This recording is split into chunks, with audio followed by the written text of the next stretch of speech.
Hey everybody, hope everyone's doing well and had a good day.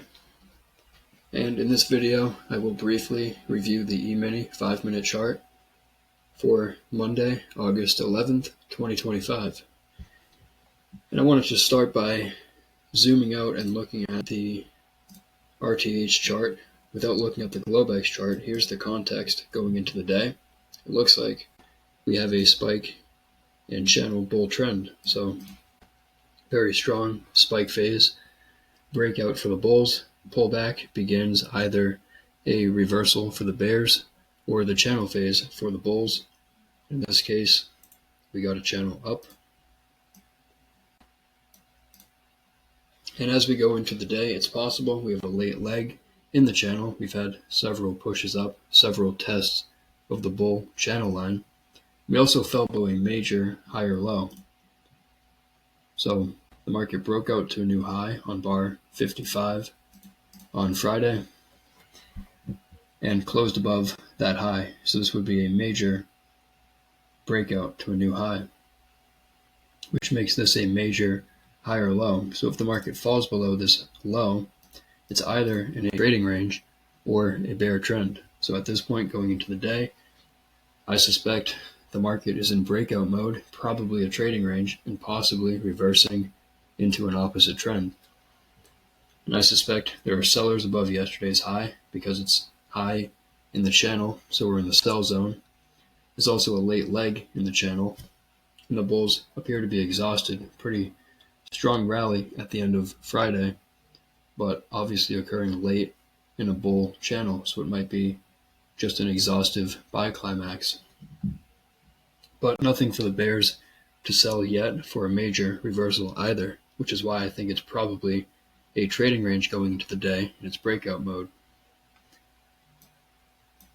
And if we just had a very simple system which told us to trade leg one, enter on a pullback for leg one, leg two, depending on context, and do not trade leg three or leg four, and maybe even fade late legs depending on the context, that would keep us out of so much trouble and keep us doing only things that lead to good results. What I mean by that is here's a leg up, bars 1 through 3, inside bar 4, and we got a pullback on the next bar. So that's one leg up, pullback, second leg up, another pullback, and a third leg up. So now we have 3 legs up near the top of a channel in what's probably developing into a trading range. So is bar 10 a good buy the close bar or sell the close bar?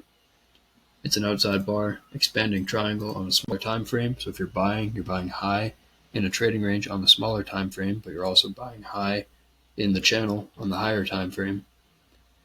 And if you're buying, you're probably not getting good probability buying high in the range. And you also have 3 legs up with heavily overlapping bars. So the momentum not very strong for the bulls.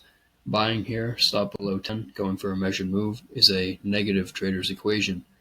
And it's actually positive to take the opposite side and sell the close of 10 and fade the breakout.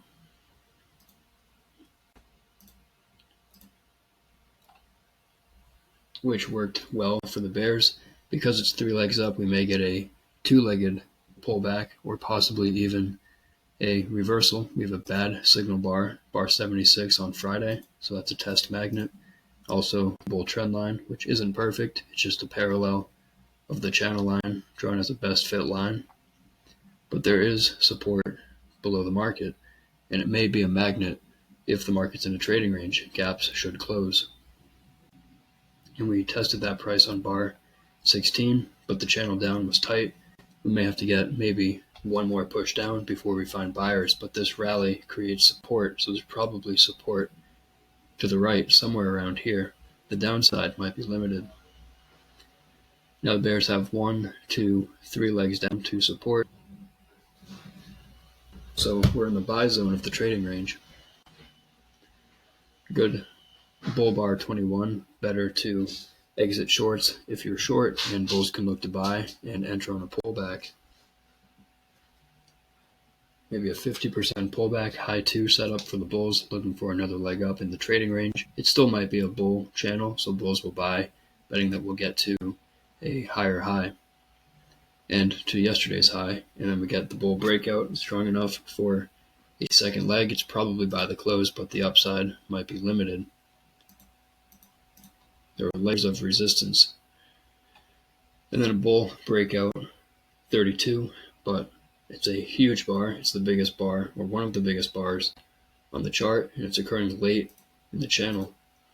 And depending on how you draw the channel, some traders will see this as a breakout of the channel line, which is unsustainable. This is, as strong as these bars are, it's occurring late in a bull trend. It's far above the moving average with lots of two-sided trading.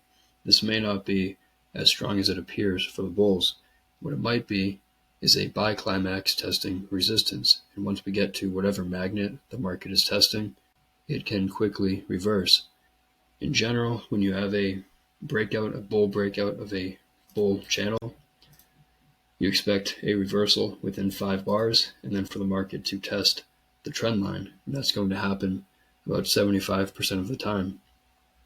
So buying up here, probably not ideal because your stop is far and you're betting on a lower probability event, a bull breakout into an even stronger bull trend. More likely, the market will revert back to the mean, the moving average, where there's a lot of two-sided trading taking place.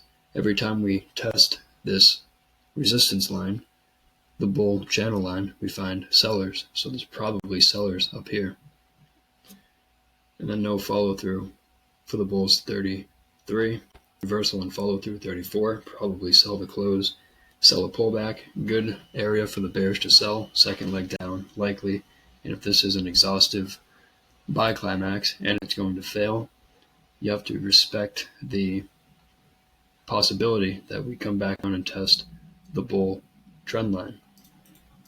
And that's what we did. As we start to fall, we vacuum down 39 with room to the downside. The target is still the bull trend line. So buyers may not come in until down here.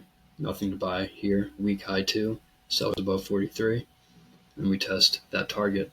Now the channel down is tight, and because this big bull spike failed to get a second leg, and you can argue it got a small second leg there, but when it fails to get a symmetrical or more uniform size second leg, then it's possible that we fall for a measured move based upon the size of the spike.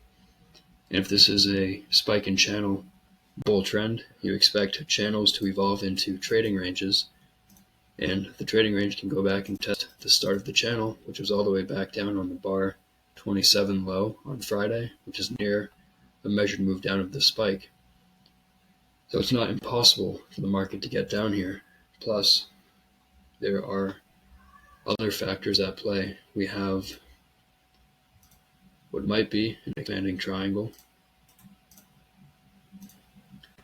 So the range is expanding, but it's a trading range. We have higher highs, which the market appears to be respecting. Lots of tests here. We tested it again here, revert down, and lower lows. So we test this low, reverse up. We test this low, reverse up. We have to test this bear channel line. And different ways to draw that as well. So maybe that would test of it. It's close to it. Maybe that's another test.